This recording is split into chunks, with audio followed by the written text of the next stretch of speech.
तो आज हम बात कर रहे हैं ओशन वुआंग के नए उपन्यास की, ग्लैडनेस का सम्राट। हाँ बिल्कुल। ये अभी हाल ही में मतलब 13 मई को ही रिलीज हुई है और आते ही ये ओपराज बुक क्लब की लेटेस्ट पिक बन गई। 114वीं किताब है उनकी लिस्ट में। वाह। और वुआंग तो पहले से ही जाने जाते हैं ना, अपनी कविताओं के लिए, और उनका पहला उपन्यास भी काफी मशहूर हुआ था। बिल्कुल, on earth we're briefly gorgeous. वो वियतनामी अमेरिकी लेखक हैं। तो आज हम यही कोशिश करेंगे कि जो भी रिव्यूज वगैरह मिले हैं उनके आधार पर इस नई किताब को थोड़ा गहराई से समझें। हाँ, देखें कि कहानी क्या है, अंदाज कैसा है लिखने का, और क्या चीजें लोगों को खास लग रही हैं या शायद उतनी पसंद नहीं आ रही। सही कहा। और कहानी की शुरुआत ही मतलब काफी चौंकाने वाली है। हाँ, वो पुल वाला सीन।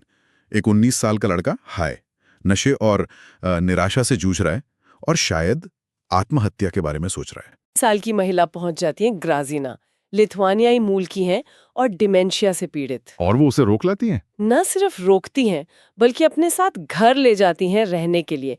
यहीं से ये कहानी शुरू होती है। मतलब एक बहुत ही अप्रत्याशित कनेक्शन। सही में, एक तरफ जवान लड़का जिसने उम्मीद लगभग छोड़ दी है, दूसरी तरफ एक बुजुर्ग महिला जिनकी यादें ही उनका साथ छोड़ रही हैं। कमाल का कॉन्ट्रास्ट है। तो फिर क्या होता है इनके बीच? तो अगले करीब 1 साल तक हाय धीरे धीरे ग्राजीना का केयरगिवर बन जाता है। उनका ये जो अपरंपरागत सा रिश्ता है वो गहरा होता जाता है। और इस सब में हाई को भी जैसे जीने का एक नया मकसद, एक ठहराव मिलता है। और ये कहानी सिर्फ इन दोनों की नहीं है। हाय एक जगह काम भी करता है। हाँ, आपने बताया था शुरू में, होम मार्केट, कोई कैफे जैसा। हाँ, एक फास्ट कैजुअल ईटरी है। वहाँ उसके जो सहकर्मी है वो भी उसके लिए एक तरह का सपोर्ट सिस्टम, एक चुना हुआ परिवार जैसे बन जाते हैं। वोंग यहाँ पर मतलब मजदूर वर्ग के जीवन को, उनकी रोजमर्रा की जद्दोजहद और उनके आपसी रिश्तों को भी दिखाते हैं। ये अच्छी बात है, अक्सर ये चीजें नजरअंदाज हो जाती हैं। बिल्कुल। अच्छा, वोंग तो कवि हैं मूल रूप से, तो क्या ये चीज उनके गद्य में, मतलब नॉवल लिखने के स्टाइल में दिखती है? अरे बहुत ज्यादा। उनकी भाषा एकदम काव्यात्मक है। मतलब पढ़ते हुए लगता है जैसे गद्य में कविता पढ़ रहे हों। बहुत सुंदर विशद कल्पना। तो कहानी सीधी नहीं चलती होगी फिर? नहीं, पारंपरिक तरीके से नहीं। ऐसा नहीं कि एक घटना हुई फिर दूसरी फिर तीसरी, बल्कि ये छोटे छोटे पलों, एहसासों, यादों को जोड़कर आगे बढ़ती है। कुछ समीक्षक इसे इंटरकनेक्टेड मोमेंट्स या जुड़े हुए लम्हों वाली कहानी कह रहे हैं। अच्छा। तो जाहिर है ये जो भाषा है ये इसकी सबसे बड़ी खूबी मानी जा रही होगी। हाँ, ज्यादातर रिव्यूज में यही कहा गया है। भाषा दिल को छूती है। कई बार तो पाठक को रुककर सोचना पड़ता है। और इसके अलावा जिस तरह से उन्होंने नशे की लत, मानसिक स्वास्थ्य, बुढ़ापा, इन सब मुश्किल विषयों को दिखाया है, बहुत कच्चापन है लेकिन साथ ही गहरी सहानुभूति भी। खासकर हाय और ग्राजीना के रिश्ते के जरिए। और फिर वो व्यापक मुद्दे भी उठाते हैं, जैसे आप्रवासन और पीढ़ियों के बीच कैसे उपचार हो सकता है। लेकिन हर किसी को ये स्टाइल पसंद नहीं भी आया होगा ना? जैसे आपने कहा, कहानी सीधी नहीं चलती। सही बात है। कुछ आलोचकों को ये गैर रेखीय अंदाज थोड़ा भटका हुआ सा लगा। उन्हें लगा कि एक कसा हुआ प्लॉट, एक सीधी दिशा उसकी कमी है। और भाषा के बारे में? हाँ, भाषा की जहाँ बहुत तारीफ है, वहीं कुछ का मानना है कि कभी-कभी ये इतनी ज्यादा काव्यात्मक हो जाती है कि जो असल भावना है, जो इमोशनल क्लैरिटी होनी चाहिए, वो थोड़ी धुंधली पड़ जाती है। मतलब जरूरत से ज्यादा सजी हुई लगती है कहीं-कहीं। समझ गया।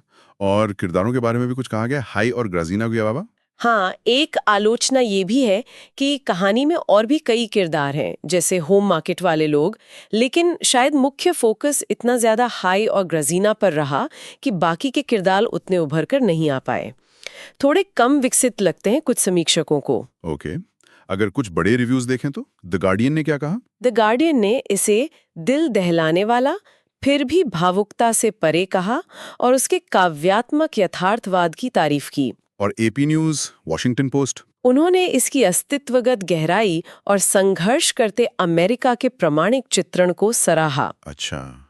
वहीं फाइनेंशियल टाइम्स ने इसकी विषयगत महत्वाकांक्षा, जैसे परिवार, आप्रवासन, श्रम, इन सब को उठाने की कोशिश की, प्रशंसा की, लेकिन साथ ही कहा कि कहीं-कहीं संवाद थोड़े बनावटी लगते हैं और कुछ पल जरूरत से ज्यादा लिखे हुए महसूस होते हैं।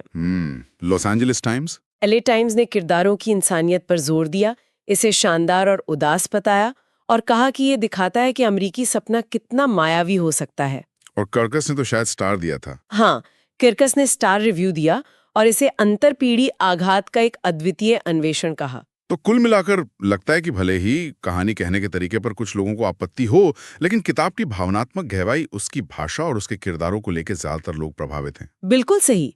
ये उपन्यास हाशिए पर धकेले गए जीवन, इंसानी रिश्तों की ताकत और अमरीकी सपने की जटिल और अक्सर मायावी प्रकृति पर एक गहरी नजर डालता है।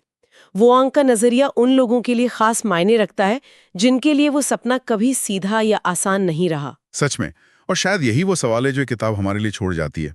क्या जिंदगी के सबसे अप्रत्याशित, सबसे अजीब लगने वाले मोड़ और रिश्ते ही हमें असल में जीने का मकसद और शायद एक तरह का सुकून दे सकते हैं, खासकर तब जब हमें लगे कि जाने पहचाने सारे रास्ते बंद हो चुके।